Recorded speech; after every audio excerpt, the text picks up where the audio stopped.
આપણે પદ્મપુરાણના 39મા દિવસની કથાને આગળ વધારીએ।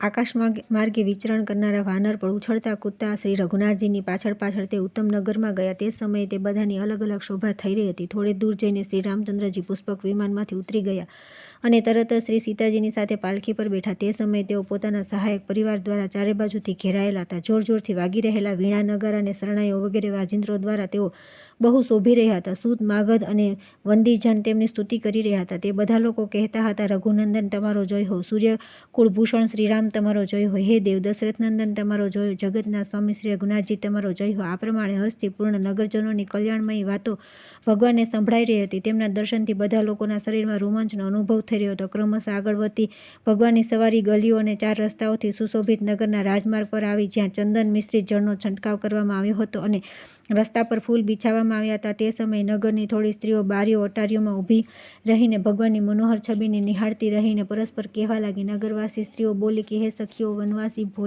ભીલોની કન્યા પણ ધન્ય થઈ ગઈ, જેમણે પોતાની આંખો દ્વારા શ્રી રામચંદ્રજીના મુખારવિંદના મકરંદનું પાન કર્યું છે।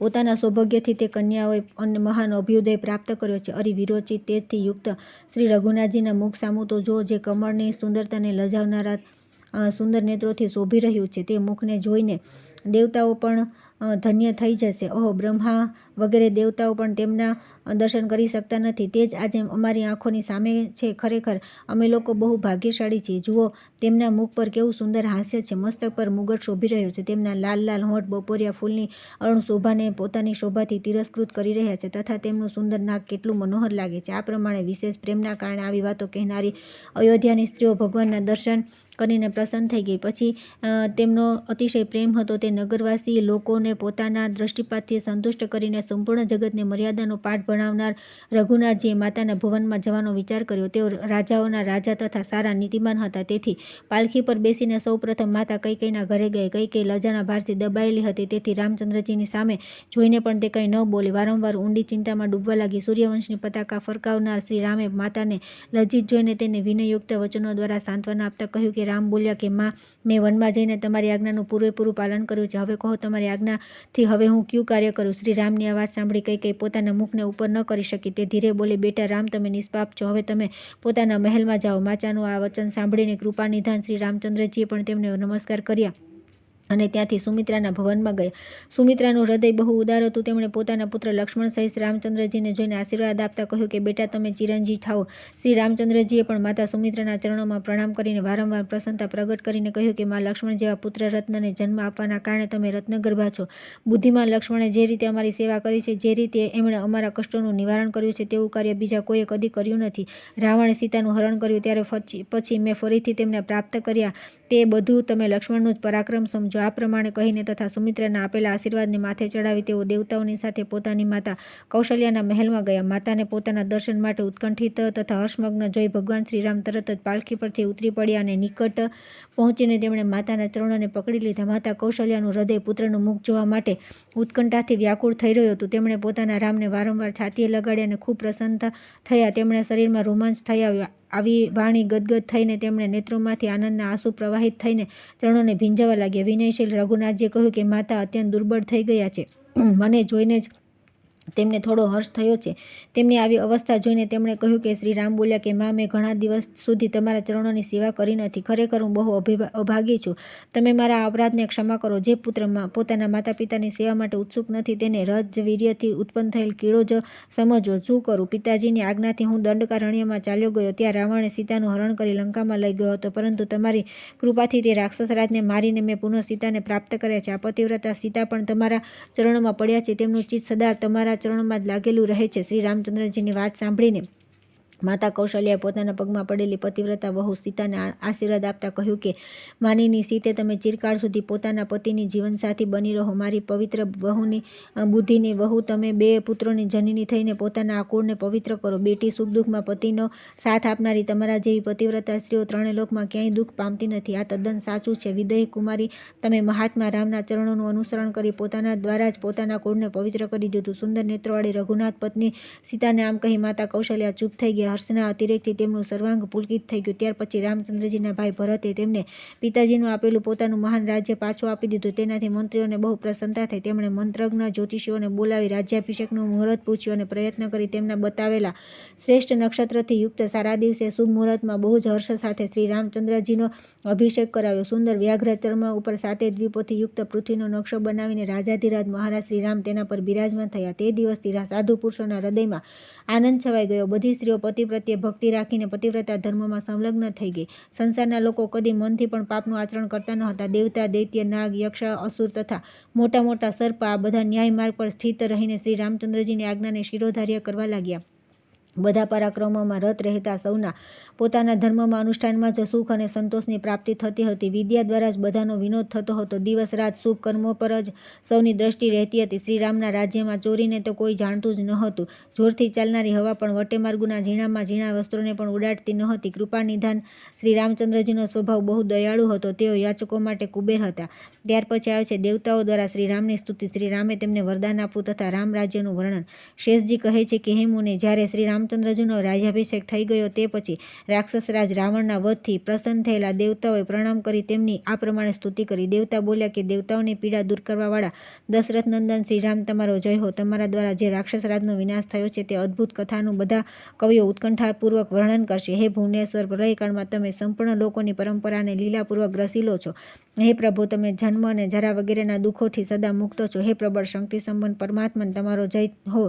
તમે અમારો ઉદ્ધાર કરો, ઉદ્ધાર કરો. ધાર્મિક લોકોના કુલરૂપી સમુદ્રમાં પ્રગટ થનારા અજર અમર અને અચ્યુત પરમેશ્વર તમારો જય હોય. હે ભગવાન, તમે દેવતાઓથી શ્રેષ્ઠ છો. તમારું નામ લઈને અનેક પ્રાણી પવિત્ર થઈ ગયા. પછી જેમણે શ્રેષ્ઠ દ્વિજ વંશમાં જન્મ લઈને ઉત્તમ માનવ શરીરને પ્રાપ્ત કર્યું છે તેમનો ઉદ્ધાર થાય. તેમાં કોઈ મોટી વાત છે? શિવ અને બ્રહ્માજી પણ જેમને મસ્તક ઝુકાવે છે, જે પવિત્ર યવ વગેરે ચિહ્નોથી સુશોભિત તથા મનોવાંછિત કામના તથા સમૃદ્ધિ આપનારા છે, તેવા તમારા ચરણોમાં અમે નિરંતર પોતાના હૃદયમાં ચિંતન કરતા રહીએ. આ જ અમારી અભિલાષા છે. તમે કામદેવની શોભાને પણ તિરસ્કૃત કરનારી મનોહર કાંતિ ધારણ કરો.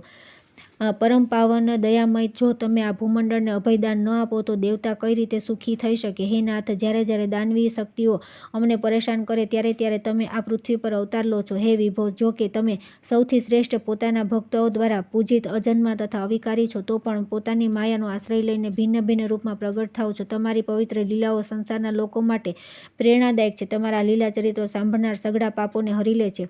તમે પોતાની આ લીલાઓથી સમસ્ત ભૂમંડળને આવરી લીધું છે તથા ગુણોનું ગાન કરનારા દેવતાઓ પણ તમારા સ્તુતિ કરવામાં આવી છે, જે સૌના આદિ છે, પરંતુ જેમને કોઈ આદિ નથી, જેઓ તરુણ રૂપ ધારણ કરવાવાળા છે, જેમના ગળામાં હાર અને મસ્તક પર મુગટ શોભી રહ્યો છે, જે કામદેવની કાંતિને પણ લજાવનારા છે, સાક્ષાત ભગવાન શિવ જેમના ચરણોની સેવામાં લાગ્યા રહે છે તથા જેમણે પોતાના શત્રુ રાવણનો બળપૂર્વક વધ કર્યો છે, તે રઘુનાથજી સદા વિજયી થાઓ.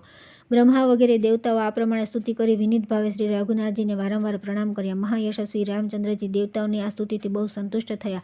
તેમને મસ્તક ઝુકાવી ચરણોમાં પડેલા જોઈને બોલ્યા કે રામચંદ્રજીએ કહ્યું કે હે દેવતાઓ, તમે લોકો મારી પાસે કોઈ એવું વરદાન માગો જે તમારા માટે અત્યંત દુર્લભ હોય તથા જેને આજ સુધી કોઈ દેવતા, દાનવ, યક્ષ અને રાક્ષસ પણ પ્રાપ્ત ન કર્યું હોય.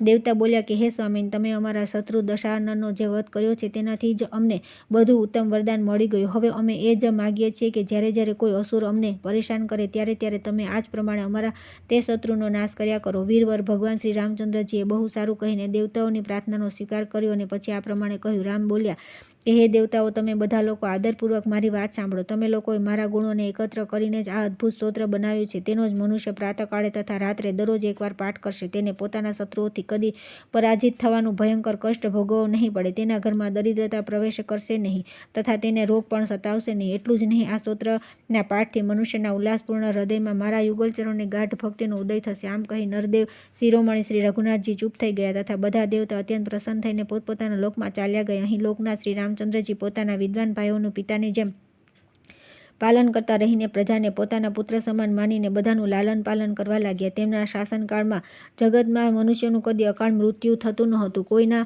ઘરમાં રોગ વગેરેનો પ્રકોપ થતો ન હતો. કદી કોઈ ઈતિ દેખાતી ન હતી. શત્રુથી કોઈ ભય રહેતો નહોતો. વૃક્ષોમાં સદા ફળ આવતા હતા અને ખેતરોમાં અનાજની ઉપજ વધારે થતી હતી. સ્ત્રીઓનું જીવન પુત્ર પૌત્ર વગેરે પરિવારથી સનાથ રહેતું હતું. તેમને નિરંતર પોતાના પ્રિયતમના સંયોગનું સુખ મળતું રહેવાના કારણે વિરહનું દુઃખ ભોગવવું પડતું ન હતું. બધા લોકો હંમેશા શ્રી રઘુનાથજીના ચરણકમળની કથા સાંભળવા માટે ઉત્સુક રહેતા હતા. તેઓ કોઈ પરાઈ નિંદામાં પ્રવૃત્ત થતા ન હતા. તેમના મનમાં પણ કદી પાપનો વિચાર આવતો નહોતો. સીતાપતિ શ્રીરામના મુખ તરફ નિહાળતા લોકોની આંખો સ્થિર થઈ જતી હતી. તેઓ એકીટસે તેમને જોતા હતા. બધાના હૃદય કરુણાથી ભરેલા રહેતા હતા. સદા ઈષ્ટ અને અપૂર્ત કૂવા ખોદવાની, બગીચા લગાડવા વગેરેનું અનુષ્ઠાન કરવાવાળા લોકો દ્વારા તે રાજ્યના મૂળ મજબૂત થતા હતા.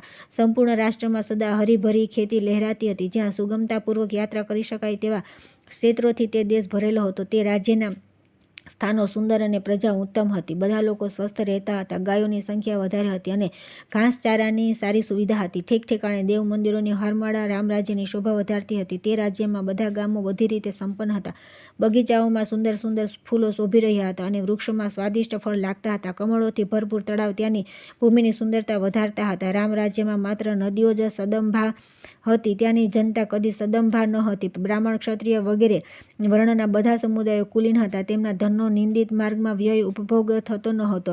તે રાજ્યની સ્ત્રીઓમાં જ વિભ્રમ હતો. વિદ્વાનોમાં ક્યાંય વિભ્રમ નામ ન હતું.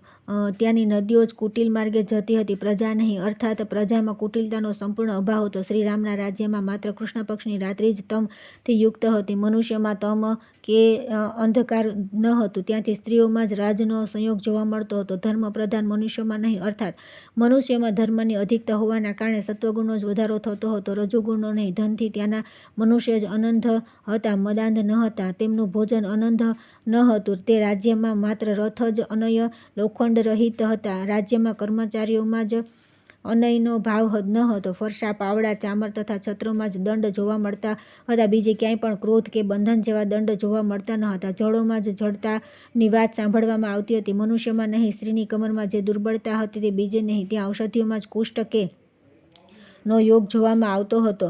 મનુષ્યમાં કુષ્ઠનું નામ પણ ન હતું. રત્નોમાં જે વેદ હતા, મૂર્તિઓમાં હાથોમાં જે શૂળ રહેતું હતું. પ્રજામાં શરીર વેદ કે શૂળનો રોગ ન હતો. રસાનુભૂતિના સમય સાત્વિક ભવના કારણે શરીરમાં કંપ થતો હતો. ભયના કારણે કોઈને ધ્રુજારી થતી ન હતી. રામ રાજ્યમાં માત્ર હાથ જ મતવાલા થતા હતા. મનુષ્યમાં કોઈ મતવાલું ન હતું. તરંગો જળાશયમાં જ ઉઠતી હતી, કોઈના મનમાં નહીં, કેમ કે સૌનું મન સ્થિર હતું. દનનો ત્યાગ માત્ર હાથીઓમાં જ દેખાતો હતો. રાજાઓમાં નહીં. કાંટા જ તીક્ષ્ણ હતા. મનુષ્યના સ્વભાવ નહીં, માત્ર બાણોનો જ ગુણોથી વિયોગ થતો હતો. મનુષ્યો નહીં. દ્રઢ બંધોક્તિ કે કમલબંધ વગેરે શ્લોકોની રચના માત્ર પુસ્તકોમાં જ ઉપલબ્ધ થતી હતી. રાજ્યમાં કોઈને બાંધવામાં કે કેદી બનાવવામાં આવ્યા હોય તેવી વાત સાંભળવા મળતી ન હતી. પ્રજાને સદા રામચંદ્રજી દ્વારા લાડ પ્યાર પ્રાપ્ત થતો હતો. પોતાના દ્વારા પ્રજાનું લાલન પાલન કરતા રહીને તેઓ સંપૂર્ણ દેશની રક્ષા કરતા હતા. ત્યાર પછી આવે છે શ્રી રામના દરબારમાં અગસ્ત્યજીનું આગમન, તેમના દ્વારા રાવણ વગેરેનો જન્મ તથા તપસ્યાનું વર્ણન અને દેવતાઓની પ્રાર્થનાથી ભગવાનનું અવતરવું. શેષજી કહે છે કે એકવાર એક નીચના મુખથી શ્રી સીતાજીના અપમાનની વાત સાંભળીને ધોબીના આક્ષેપપૂર્ણ વચનથી પ્રભાવિત થઈને રઘુનાથજીએ પોતાની પત્નીનો પરિત્યાગ કરી દીધો. ત્યારબાદ તેઓ સીતાથી રહિત એકમાત્ર પૃથ્વી કે જેમના આદેશથી સુરક્ષિત હતી ધર્માનુસાર પાલન કરવા લાગે. એક દિવસ મહામતી રામચંદ્રજી રાજસભામાં બેઠા હતા. એ જ સમયે મુનિઓમાં શ્રેષ્ઠ અગસ્ત્ય ઋષિ, જે બહુ મોટા મહાત્મા હતા, તે ત્યાં પધાર્યા. સમુદ્રનું પાન કરી જનાર તે અદ્ભુત મહર્ષિને આવેલા જોઈને મહારાજ રામચંદ્રજી અર્ધ્ય લઈને સંપૂર્ણ સભાસદો તથા ગુરુ વશિષ્ઠની સાથે ઊભા થઈ ગયા. પછી સ્વાગત સત્કાર દ્વારા તેમનું સન્માન કરીને ભગવાને તેમના કુશળ સમાચાર પૂછ્યા અને જ્યારે તેઓ સુખપૂર્વક આસન પર બેસીને વિશ્રામ કરી ચૂક્યા તો રઘુનંદને તેમની સાથે વાર્તાલાપનો આરંભ કર્યો. રામે કહ્યું કે હે મહાભાગ કુંભજ, તમારું સ્વાગત છે. હે તપોનિધિ, અવશ્ય જ આજે તમારા દર્શનથી અમે બધા લોકો કુટુંબ સહિત પવિત્ર થઈ ગયા. આ પૃથ્વી પર ક્યારેય પણ કોઈ પ્રાણી એવું નથી કે જે તમારી તપસ્યામાં વિઘ્ન નાખી શકે. તમારા સહધર્મણી લોપામુદ્રા પણ ઘણા સૌભાગ્યશાળી છે, જેમના પાતિવ્રત્ય ધર્મના પ્રભાવથી બધું જ શુભ થાય છે. મુનીશ્વર, તમે ધર્મના સાક્ષાત વિગ્રહ અને કરુણાના સાગર છો. લોભે તો તમારો સ્પર્શ સુદ્ધા કર્યો નથી. જણાવો, હું તમારું કયું કાર્ય કરું? મહામુનિ, જો કે તમારી તપસ્યાના પ્રભાવથી બધું જ સિદ્ધ થઈ જાય છે, તમારા સંકલ્પમાંથી જ ઘણું જ બધું થઈ શકે છે, તેમ છતાં મારા પર કૃપા કરી મારા માટે કોઈ સેવા બતાવો. શેષજી કહે છે કે હે મુનિ, રાજાઓના પણ રાજા પરમ બુદ્ધિમાન જગતગુરુ શ્રી રામચંદ્રજીના આ પ્રમાણે કહ્યા પછી મહર્ષિ અગસ્ત્યજી અત્યંત વિનયયુક્ત વાણીમાં બોલ્યા. અગસ્ત્યજીએ કહ્યું કે હે સ્વામી, તમારા દર્શન દેવતાઓને માટે પણ દુર્લભ દુર્લભ છે એ જ વિચારે હું અહીં આવ્યો છું. રાજાધિરાજ મને તમારા દર્શન માટે આવેલો સમજો. કૃપાનિધિ, તમે રાવણ નામના અસુરનો વધ કરી નાખ્યો. બહુ સારું થયું. હવે દેવતાઓ સુખી અને વિભીષણ રાજા થયા. આ મોટા સૌભાગ્યની વાત છે. હે શ્રીરામ, આજે તમારા દર્શન કરીને મારો મનનો ખાલી ખજાનો ભરાઈ ગયો. મારા બધા પાપ નષ્ટ થઈ ગયા. આમ કહી મહર્ષિ કુંભક ચૂપ થઈ ગયા. ભગવાનના દર્શનથી આનંદિતથી તેમનું ચિત્ત વિહવળ થઈ રહ્યું હતું. તે સમયે રઘુનાથજીએ તે જ્ઞાન વિશારદ મુનિને કહ્યું કે ફરી આ પ્રમાણે પ્રશ્ન કર્યો કે મુનિ, હું તમને થોડી વાત પૂછી રહ્યો છું. તમે તેને વિસ્તારથી કહો. દેવતાઓની પીડા આપનાર તે રાવણ જેને મેં માર્યો છે તે કોણ હતો? તથા તે દુરાત્માનો ભાઈ કુંભકર્ણ પણ કોણ હતો? તેની જાતિ, તેના બંધુ બાંધવ કોણ હતા? હે સર્વજ્ઞ, તમે આ બધું વિસ્તારથી જાણો છો, તેથી મને બધું કહો. ભગવાનની આ વાતો સાંભળીને તપોનિત કુંભજ ઋષિએ આ બધા પ્રશ્નોનો જવાબ આપવાનો આરંભ કર્યો કે હે રાજન, સંપૂર્ણ જગતનું સર્જન કરનારા જે બ્રહ્માજી છે તેમના પુત્ર મહર્ષિ પુલસ્ત્ય થયા. પુલસ્ત્યજી મુનિવર વિશ્રવાનો જન્મ થયો, જે વેદ વિદ્યામાં અત્યંત પ્રવીણ હતા. તેમની 2 પત્નીઓ હતી જે બહુ પતિવ્રતા અને સદાચારિણી હતી. તેમાંથી એકનું નામ મંદાકિની અને બીજું નામ કૈકસી હતું.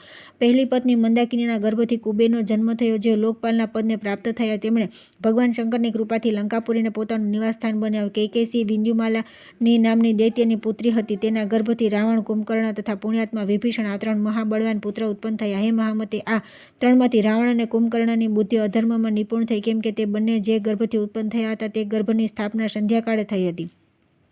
એક સમયની વાત છે. કુબેર પરમ શોભાયમાન પુષ્પક વિમાન પર આરૂઢ થઈને માતા પિતાના દર્શન કરવા માટે તેમના આશ્રમમાં ગયા. ત્યાં જઈને તેઓ વધારે સમય સુધી માતા પિતાના ચરણોમાં પડી રહ્યા. તે સમયે તેમનું હૃદય હર્ષથી વિહવળ થઈ રહ્યું હતું અને સંપૂર્ણ અંગોમાં રોમાંચ થઈ આવ્યો. તેઓ બોલ્યા, માતા અને પિતાજી, આજનો દિવસ મારા માટે બહુ સુંદર તથા ઉત્તમ ફળને આપનારો છે, કારણ કે આજે મને તમારા આ યુગલ ચરણોના દર્શન થયા છે, જે અત્યંત પુણ્ય પ્રદાન કરનારા છે. આ પ્રમાણે સ્તુતિયુક્ત વચન દ્વારા માતા પિતાનું સ્તવન કરી કુબેર પોતાના ભવન પર ચાલ્યા ગયા. રાવણ બહુ બુદ્ધિમાન હતો. તેણે કુબેરને જોઈને પોતાની માતાને પૂછ્યું કે માં, આ કોણ છે જે મારા પિતાના ચરણોની સેવા કરી રહી છે? ફરી ગયા છે. એમનું વિમાન તો પવનવેગી છે. આમને ક્યાં તપથી આ વિમાન પ્રાપ્ત થયું છે? શેષજી કહે છે કે હે મુનિ, રાવણનું વચન સાંભળીને તેની માતા રોષથી વિકળ થઈ ગયા અને બોલી.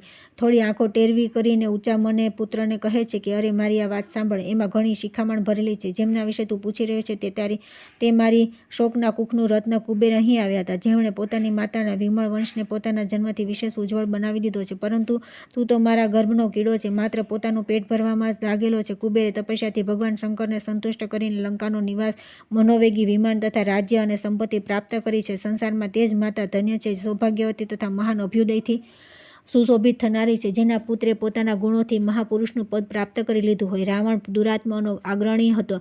તેણે પોતાની માતાના રોષ ભરેલા વચન સાંભળીને તપસ્યા કરવાનો નિશ્ચય કર્યો અને માતાને કહ્યું કે હે માં, જંતુ જેવી હસ્તી ધરાવનારા કુબેર કઈ ચીજ છે? તેની થોડીક તપસ્યાની ગણતરી સી છે? લંકાની સી વિષાદ છે? તથા ગણ્યા ગાંઠ્યા સેવકોનું તેનું રાજ્ય પણ શા કામનું? જો હું અન્ન, જળ, નિંદ્રા અને ક્રીડાનો સંપૂર્ણ પરિત્યાગ કરી બ્રહ્માજીને પ્રસન્ન કરનારી કઠોર તપસ્યા દ્વારા સંપૂર્ણ લોકને પોતાના વશમાં ન કરી લઉં તો મને પિતૃલોકના વિનાશનું પાપ લાગે. ત્યાર પછી કુંભકર્ણ અને વિભીષણે પણ તપસ્યાનો નિશ્ચય કર્યો. પછી રાવણ પોતાના ભાઈઓને સાથે લઈ પર્વતીય વનમાં ચાલ્યો ગયો. ત્યાં તેણે સૂર્ય તરફ ઉપર દ્રષ્ટિ રાખીને એક પગે ઊભા રહીને 10,000 વર્ષો સુધી ઘોર તપસ્યા કરી. કુંભકર્ણે પણ બહુ કઠોર તપ કર્યો. વિભીષણ તો ધર્માત્મા હતા, તેથી તેમણે ઉત્તમ તપસ્યાનું અનુષ્ઠાન કર્યું. ત્યારબાદ દેવાધિદેવ ભગવાન બ્રહ્માજીએ પ્રસન્ન થઈને રાવણને વિશાળ રાજ્ય આપ્યું અને તેનું સ્વરૂપ 3 લોકમાં પ્રકાશમાન અને સુંદર બનાવી દીધું, જે દેવતા અને દાનવ બંને દ્વારા સેવિત હતું. કુબેરની બુદ્ધિ સદા ધર્મપરાયણ રહેતી હતી. રાવણે વરદાન મળ્યા પછી પોતાના ભાઈ કુબેરને બહુ સતાવ્યો. તેમનું વિમાન છીનવી લીધું તથા તેમની લંકા નગરી પર પણ બળપૂર્વક અધિકાર જમાવી દીધો. તેણે 3 લોકને સંતાપ પહોંચાડ્યો. દેવતાઓ સ્વર્ગમાં ભાગી ગયા. તે નિશાચરે બ્રાહ્મણ વંશનો પણ વિનાશ કર્યો અને મુનિઓના તે તો મૂળિયા જ કાપતા ફરતો હતો. ત્યારે તેના અત્યાચારથી અત્યંત દુઃખી થઈને ઇન્દ્ર વગેરે બધા દેવતાઓ બ્રહ્માજીની પાસે ગયા તથા દંડવત પ્રણામ કરીને તેમની સ્તુતિ કરવા લાગ્યા. જ્યારે સૌએ આદરપૂર્વક પ્રિય વચનો દ્વારા તેમનું સ્તવન કર્યું તો ભગવાન બ્રહ્માજીએ પ્રસન્ન થઈને કહ્યું કે દેવતાઓ, હું તમારું કાર્ય કરું. ત્યારે દેવતાઓએ બ્રહ્માજી આગળ પોતાનો અભિપ્રાય વ્યક્ત કર્યો. રાવણ દ્વારા અપાતા કષ્ટ અને પરાજયનું વર્ણન કર્યું. તેમની વાતો સાંભળીને બ્રહ્માજીએ ક્ષણવાર વિચાર કર્યો કે દેવતાઓને સાથે લઈને તેઓ કૈલાસ પર્વત પર ગયા. તે પર્વત પાસે પહોંચીને ઇન્દ્ર વગેરે દેવતાઓ ત્યાંની વિચિત્રતા જોઈને મુગ્ધ થઈ ગયા અને ઊભા રહીને રહીને તેમણે ભગવાન શંકરજીની આ પ્રમાણે સ્તુતિ કરી. ભગવાન, તમે ભવ, સર્વ તથા નીલગ્રીવ, કંઠમાં નીલ ચિહ્ન ધારણ કરનાર વગેરે નામોથી પ્રસિદ્ધ છો. તમને નમસ્કાર છે. સ્થૂળ અને સૂક્ષ્મ રૂપ ધારણ કરવાવાળા તમને પ્રણામ છે તથા અનેક રૂપોમાં પ્રતીત થનારા તમને નમસ્કાર છે. બધા દેવતાઓના મુખેથી આ સ્તુતિયુક્ત વાણી સાંભળીને ભગવાન શંકરે નંદીને કહ્યું કે દેવતાઓને મારી પાસે લાવો.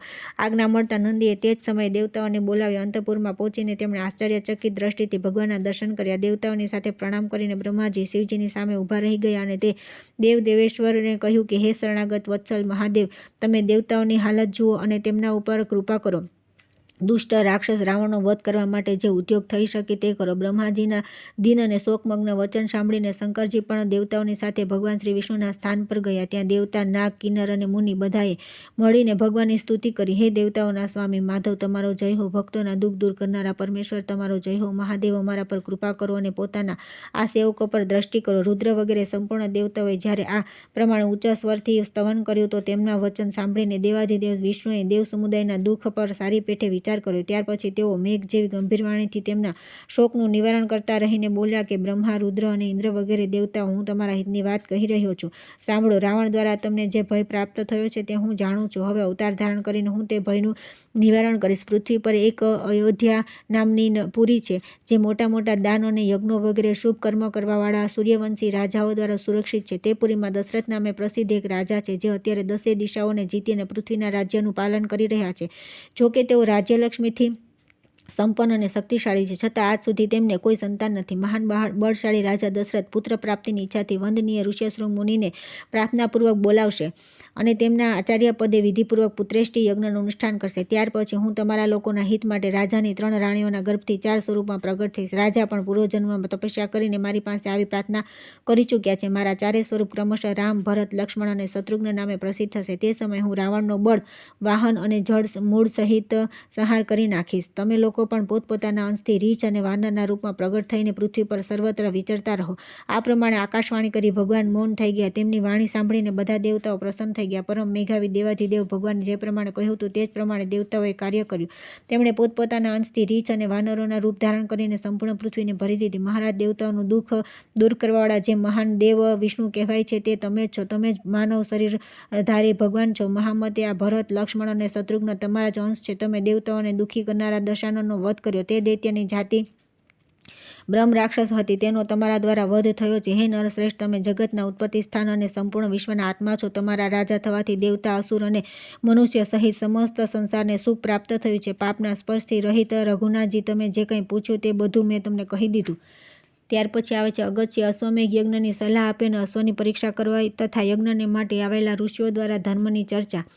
શ્રી રામજી બોલ્યા કે હે વિપ્રવર, ઈક્ષ્વાકુ વંશમાં ઉત્પન્ન થયેલા કોઈ પુરુષના મુખે કદી બ્રાહ્મણોએ કટુ વચન સાંભળ્યા ન હતા, પરંતુ મેં તેમની હત્યા કરી નાખી. વર્ણ અને આશ્રમના ભેદથી ભિન્ન ભિન્ન ધર્મોનું મૂળ છે. વેદ અને વેદોના મૂળ છે બ્રાહ્મણ. બ્રાહ્મણ વંશ જ એકમાત્ર વેદોની શાખાઓને ધારણ કરનાર વૃક્ષ છે. આવા બ્રાહ્મણ કુળનો મારા દ્વાર પર સંહાર થયો છે. આવી સ્થિતિમાં હું શું કરું જેથી મારું કલ્યાણ થાય? અગત્યજીએ કહ્યું કે હે રાજન, તમે અંતર્યામી આત્મા તથા પ્રકૃતિથી પર સાક્ષાત પરમેશ્વર છો. તમે જ આ જગતના કર્તા, પાલક અને સંહારક છો. સાક્ષાત ગુણાતીત પરમાત્મા હોવા છતાં પણ તમે સ્વેચ્છાથી સગુણ સ્વરૂપ ધારણ કર્યું છે. શરાબી, બ્રહ્મત્યારો, સોનું ચોરનાર તથા મહાપાપી આ બધા તમારા નામનું ઉચ્ચારણ કરવા માત્રથી તત્કાળ પવિત્ર થઈ જાય છે. હે મહામૂર્તિ, આ જનક કિશોરી ભગવતી સીતા મહાવિદ્યા છે, જેમના સ્મરણ માત્રથી મનુષ્ય મુક્ત થઈને સદગતિ પ્રાપ્ત કરી લેશે. લોકો પર અનુગ્રહ કરનારા મહાવીર શ્રી રામ, જે રાજા અશ્વમેઘ યજ્ઞનું અનુષ્ઠાન કરે છે તે બધા પાપોથી મુક્ત થઈ જાય છે. રાજા મનુ, સગર, મરુત અને નહુષ નંદન, યયાતિ તે બધા તમારા પૂર્વજ યજ્ઞ કરીને પરમપદને પ્રાપ્ત થયા છે. મહારાજ, તમે સર્વથા સમર્થ છો, તેથી પણ તમે યજ્ઞ કરો. પરમ સૌભાગ્યશાળી રઘુનાથજીએ મહર્ષિ અગત્યની વાત સાંભળીને યજ્ઞ કરવાનો નિશ્ચય કર્યો અને તેથી વિધિ પૂછી. શ્રી રામ બોલ્યા કે હે મહર્ષિ, અશ્વમેઘ યજ્ઞમાં અશ્વ કેવો હોવો જોઈએ, તેના પૂજનની વિધિ શું છે, કઈ રીતે તેનું અનુષ્ઠાન કરી શકાય તથા તેના માટે કયા કયા શત્રુઓને જીતવાની જરૂર છે? અગત્યજીએ કહ્યું કે હે રઘુનંદન, જેનો રંગ ગંગાજળ જેવો ઉજ્જવળ તથા શરીર સુંદર હોય, જેના કાન શ્યામ, મુખ લાલ અને પૂંછડું પીળા રંગનું હોય તથા જે દેખાવમાં સારું લાગે તે ઉત્તમ લક્ષણોથી લક્ષિત અશ્વમેઘમાં ગ્રાહ્ય ગણાય. વૈશાખ માસની પૂર્ણિમાએ અશ્વની વિધિવત પૂજા કરીને એક એવો પત્ર લખો જેમાં પોતાના નામ અને બળનો ઉલ્લેખ હોય. તે પત્ર ઘોડાના લલાટ લલાટમાં બાંધીને તેને સ્વચ્છંદ વિચરવા માટે છોડી દેવો જોઈએ તથા પર્યાપ્ત સંખ્યામાં રક્ષકો વડે તેની બધી રીતે રક્ષા કરવી જોઈએ. યજ્ઞનો ઘોડો જ્યાં જાય તે બધા સ્થાનો પર રક્ષકોએ પણ જવું જોઈએ. જે કોઈ રાજા પોતાના બળ અને પરાક્રમના ઘમંડમાં આવીને તે ઘોડાને જબરજસ્તી બાંધી દે, તેની સાથે લડીને તે અશ્વને બળપૂર્વક છીનવી લાવવાનું રક્ષકોનું કર્તવ્ય છે. જ્યાં સુધી અશ્વ પાછો ન આવે ત્યાં સુધી યજ્ઞકર્તાએ ઉત્તમ વિધિ અને નિયમોનું પાલન કરતા રહીને રાજધાનીમાં જ રહેવું જોઈએ. તેણે બ્રહ્મચર્યનું પાલન કરવું અને મૃગનું શિંગડું હાથમાં ધારણ કરી રાખવું. યજ્ઞ સંબંધી વ્રતનું પાલન કરવાની સાથે જ 1 વર્ષ સુધી દીન લોકો, અંધજનો અને દુઃખી લોકોને ધન વગેરે આપીને સંતુષ્ટ કરતા રહેવું જોઈએ. મહારાજ પ્રચુર માત્રામાં અન્ન અને ધનનું દાન કરવું જોઈએ. યાચક જે વસ્તુની યાચના કરે, બુદ્ધિમાન દાતાએ તેને તે વસ્તુ આપવી જોઈએ. આ પ્રકારનું કાર્ય કરતા રહીને યજમાનનો યજ્ઞ જ્યારે સારી રીતે પૂર્ણ થઈ જાય તો તેના બધા પાપોનો નાશ થઈ જાય છે. હે શત્રુઓનો નાશ કરનાર રઘુનાથજી, તમે આ બધું કરવા, બધા નિયમો પાળવા તથા અશ્વનું વિધિવત પૂજન કરવામાં સમર્થ છો. તેથી આ યજ્ઞ દ્વારા પોતાની નિર્મળ કીર્તિનો વિસ્તાર કરીને બીજા મનુષ્યોને પણ પવિત્ર કરો. શ્રી રામચંદ્રજીએ કહ્યું કે હે વિપ્રવર, તમે અત્યારે મારી અશ્વશાળાનું નિરીક્ષણ કરી અને જુઓ કે તેમાં એવા ઉત્તમ લક્ષણોવાળા ઘોડા છે કે નહીં. ભગવાનની આ વાત સાંભળીને દયાળુ મહર્ષિ ઊભા થઈ ગયા અને યજ્ઞ માટે યોગ્ય ઘોડાઓને જોવા માટે અશ્વશાળામાં ગયા. શ્રી રામચંદ્રજીની સાથે અશ્વશાળામાં જઈને તેમણે જોયું કે ત્યાં ચિત્ર વિચિત્ર શરીરના અનેક પ્રકારના અશ્વ હતા, જે મન જેવા વેગવાળા અને અત્યંત બળવાન દેખાતા હતા. જે ઘોડાઓમાં ઉપર જણાવેલ રંગના 1-2 નહીં, સેંકડો ઘોડા હતા, જેમનું પૂંછડું પીળું અને મોઢું લાલ હતું. સાથે સાથે તે બધી જાતના શુભ લક્ષણોથી સંપન્ન દેખાતા. તેમને જોઈને અગસ્ત્યજી બોલ્યા કે રઘુનંદન, તમારે ત્યાં અશ્વમેઘને યોગ્ય પુષ્કળ ઘોડા છે, તેથી તમે પ્રસન્નતાથી તે યજ્ઞનું અનુષ્ઠાન કરો. મહારાજ શ્રીરામ, તમે બહુ સૌભાગ્યશાળી છો. દેવતા અને અસુર બધા તમારા ચરણોમાં મસ્તક ઝુકાવે છે, તેથી તમારે આ યજ્ઞનું અનુષ્ઠાન અવશ્ય કરવું જોઈએ. મુનિના વચન શ્રીરામે યજ્ઞ માટે બધી તૈયારી કરી. ત્યાર પછી મહારાજ શ્રીરામ મુનિઓની સાથે સરયુ તટ પર આવ્યા અને સોનાના હળો દ્વારા 4 યોજન લાંબી પહોળી જમીનને ખેડી ત્યાર પછી તે પુરુષોત્તમ યજ્ઞ માટે અનેક મંડપ બનાવ્યા અને યોનિ તથા મેખલાથી યુક્ત કુંડનું વિધિવત નિર્માણ કરીને તેને અનેક રત્નોથી સુસજ્જ તથા બધી રીતે શોભા સંપન્ન બનાવ્યો. મહાન તપસ્વી અને પરમ સૌભાગ્યશાળી મુનીશ્વર વશિષ્ઠે બધું કાર્ય વેદશાસ્ત્રની વિધિ અનુસાર સંપન્ન કરાવ્યું. તેમણે પોતાના શિષ્યોને મહર્ષિઓના આશ્રમો પર મોકલીને કહેવડાવ્યું કે હે રઘુનાથજી, અશ્વમેઘ યજ્ઞનું અનુષ્ઠાન કરવા માટે તૈયારી કરી રહ્યા છે, તેથી તમે બધા લોકો તેમાં પધારો. આ પ્રમાણે આમંત્રણ આપીને તે બધા તપસ્વીઓ મહર્ષિઓ ભગવાન શ્રીરામના દર્શન માટે બહુ જ ઉત્કંઠિત થઈને ત્યાં આવ્યા. નારદ, આસિત, કપિલ મુનિ, જાતુકર્ણ્ય, અંગિરા, અષ્ટિશ્રેણ, અત્રિ, ગૌતમ, હારિત, યજ્ઞવલ્ક્ય તથા સંવર્ત વગેરે મહાત્મા પણ ભગવાન શ્રીરામના અશ્વમેઘ યજ્ઞમાં આવ્યા. રઘુનાથજીએ બહુ જ આનંદ થયો. આનંદ સાથે તેમનું સ્વાગત કર્યું અને તેમને પ્રણામ કરીને અર્ઘ્ય તથા આસન વગેરે આપીને તે બધાની વિધિવત પૂજા કરી. પછી ગાય અને સુવર્ણ અર્પણ કરીને તેઓ બોલ્યા કે હે મહર્ષિઓ, હું બહુ ભાગ્યશાળી છું, જેથી મને તમારા દર્શન થયા. શેષજી કહે છે કે હે બ્રહ્મન, આ પ્રમાણે જ્યારે ત્યાં મોટા મોટા ઋષિઓનો સમુદાય એકત્રિત થયો ત્યારે તેમાં વર્ણ અને આશ્રમને અનુકૂળ ધર્મ વિષયક ચર્ચા થવા લાગી. વાત્સ્યાયનજીએ પૂછ્યું કે હે ભગવાન, ત્યાં ધર્મના સંબંધમાં કઈ કઈ વાતો થઈ, કઈ અદ્ભુત વાત કહેવામાં આવી, તે મહાત્માઓએ બધા લોકો પર દયા કરીને કયા વિષયનું વર્ણન કર્યું. શેષજીએ કહ્યું કે હે મુનિ, મહાપુરુષોમાં શ્રેષ્ઠ દશરથ નંદન ભગવાન શ્રી રામે બધા મુનિઓને આવેલા જોઈને તેમને સમસ્ત વર્ણો તથા આશ્રમોના ધર્મ વિશે પૂછ્યું. રઘુનાથજીના પૂછવાથી તે મહર્ષિઓએ જે ગુણકારી ધર્મોનું વર્ણન કર્યું તે બધું હું વિધિપૂર્વક બતાવીશ, તમે ધ્યાન આપીને સાંભળો. ઋષિ બોલ્યા કે બ્રાહ્મણે સદા યજ્ઞ કરવો અને વેદાધ્યયન વગેરે કાર્ય કરવું જોઈએ. તેણે બ્રહ્મચર્ય આશ્રમમાં વેદોનું અધ્યયન પૂરું કરીને ઈચ્છા હોય તો વિરક્ત થઈ જવું, અને જો એવી ઈચ્છા ન હોય તો ગૃહસ્થ આશ્રમમાં પ્રવેશ કરવો. નીચ પુરુષની સેવા દ્વારા જીવિકા ચલાવવી બ્રાહ્મણને માટે સદા ત્યાજ્ય છે. તેણે આપત્તિના સમયે પણ કદી સેવા વૃત્તિ દ્વારા જીવન નિર્વાહ ન કરો. સંતાન પ્રાપ્તિની ઈચ્છાથી ઋતુકાળમાં પોતાની પત્ની સાથે સમાગમ કરવો ઉચિત છે. દિવસે સ્ત્રી સાથે સંપર્ક કરવાથી પુરુષોનું આયુષ્ય નષ્ટ થાય છે. શ્રાદ્ધના દિવસો અને બધા પર્વો સ્ત્રી સમાગમ માટે નિશ્ચિત છે, તેથી બુદ્ધિમાન પુરુષે આનો ત્યાગ કરવો જોઈએ. જે મોહવશ ઉક્ત સમયમાં પણ સ્ત્રી સાથે સંપર્ક કરે છે તે ઉત્તમ ધર્મથી ભ્રષ્ટ થઈ જાય છે. જે પુરુષ માત્ર ઋતુકાળમાં સ્ત્રી સાથે સમાગમ કરે છે તથા પોતાની પત્નીમાં અનુરાગ રાખે છે, પરાઈ સ્ત્રી તરફ કુદ્રષ્ટિ નાખતો નથી, તેવા ઉત્તમ ગૃહસ્થને આ જગતમાં સદા બ્રહ્મચારી સમજવો જોઈએ. સ્ત્રીના રજસ્વલા થવાથી લઈને 16 રાત્રિએ ઋતુ કહેવાય છે, તેમાં પહેલી 4 રાત્રિ નિંદિત છે, તેથી તેમાં સ્ત્રીનો સ્પર્શ કરવો જોઈએ નહીં. બાકીની 12 રાત્રિઓ જે સમ સંખ્યાવાળી અર્થાત 6ઠી અને 8મી રાત્રિ છે, તેમાં સ્ત્રી સમાગમ કરવાથી પુત્રની પ્રાપ્તિ થાય છે, તથા વિષમ સંખ્યાવાળી અર્થાત 5મી, 7મી વગેરે રાત્રિઓ કન્યાની ઉત્પત્તિ કરનારી છે. જે દિવસે ચંદ્રમા પોતાને માટે દૂષિત હોય તે દિવસે છોડીને તથા મઘા અને મૂળ નક્ષત્રનો પણ પરિત્યાગ કરીને વિશેષ કરીને પુલિંગ નામવાળા શ્રવણ વગેરે નક્ષત્રોમાં શુદ્ધ ભાવે પત્નીની સાથે સમાગમ કરો. એનાથી ચારે પુરુષાર્થના સાધક શુદ્ધ તથા સદાચારી પુત્રનો જન્મ થાય છે. થોડી પણ કિંમત લઈને કન્યાને વેચનાર વ્યક્તિ પાપી છે. બ્રાહ્મણને માટે વેપાર, રાજાની સેવા, વેદાધ્યનનો ત્યાગ, નિંદિત લગ્ન અને નિત્યકર્મનો લોપ આ દોષ કુળનું પતન કરનારા છે. ગૃહસ્થ આશ્રમમાં રહેનારા પુરુષે અન્ન, જળ, દૂધ, મૂળ અથવા ફળ વગેરે દ્વારા અતિથિ સત્કાર કરવો જોઈએ. આવેલો અતિથિ સત્કાર વિના જેના ઘરેથી નિરાશ પાછો જાય છે તે ગૃહસ્થ જીવનભરના કમાયેલા પુણ્યથી ક્ષણવારમાં વંચિત થઈ જાય છે. ગૃહસ્થ માટે ઉચિત છે કે તેણે બલિ વૈશ્વદેવ કર્મ દ્વારા દેવતાઓ, પિતરો તથા મનુષ્યોને તેમનો ભાગ આપીને શેષ અન્નનું ભોજન કરે. તે જ તેના માટે અમૃત છે. તે માત્ર પોતાનું પેટ ભરે છે, તે પોતાને માટે જ ભોજન બનાવે છે અને ખાય છે, તે પાપનું જ ભોજન કરે છે. તેલમાં ષષ્ઠી અને અષ્ટમીએ તથા માસમાં સદા પાપનો નિવાસ છે. ચતુર્દશીએ હજામત તથા અમાવસ્યાએ સ્ત્રી સમાગમનો ત્યાગ કરવો જોઈએ. રજસ્વલા અવસ્થામાં પત્નીના સ્પર્શથી દૂર રહેવું અને તેની સાથે ભોજન કરવું નહીં. એક વસ્ત્ર પહેરીને તથા ચટાઈના આસન પર બેસીને ભોજન કરવું નિષિદ્ધ છે. પોતાનામાં તેજની ઈચ્છા રાખનાર પુરુષે ભોજન કરતી સ્ત્રી સામે જોવું ન જોઈએ. મુખ વડે અગ્નિને ફૂંકવો નહીં. નગ્ન સ્ત્રી તરફ દ્રષ્ટિ કરવી નહીં. વાછરાને દૂધ પીવડાવતી ગાયને છેડવી નહીં. બીજાને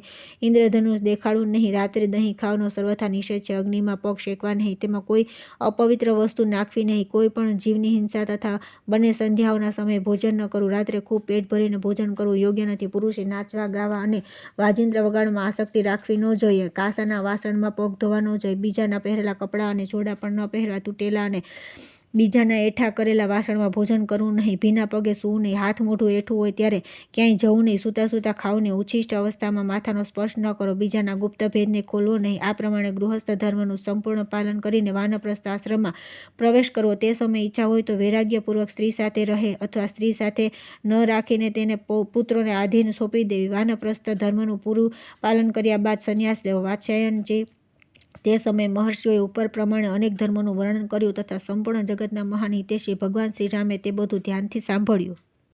ત્યાર પછી આવે છે યજ્ઞ સંબંધી અશ્વને છોડવો અને શ્રીરામે તેની રક્ષા માટે શત્રુઘ્નને ઉપદેશ આપવો. શેષજી કહે છે કે હે મુનિ, આ પ્રમાણે ભગવાન શ્રીરામ ઋષિઓના મુખેથી થોડા સમય સુધી ધર્મની વ્યાખ્યા સાંભળતા રહ્યા. જ્યારે વસંતનો સમય આવેલો જોઈને બુદ્ધિમાન મહર્ષિ વશિષ્ઠ, જે સંપૂર્ણના વિશ્વના સમ્રાટ શ્રી રામચંદ્રજીને યથોચિત વાણીમાં કહ્યું. આગળની કથા આવતીકાલે.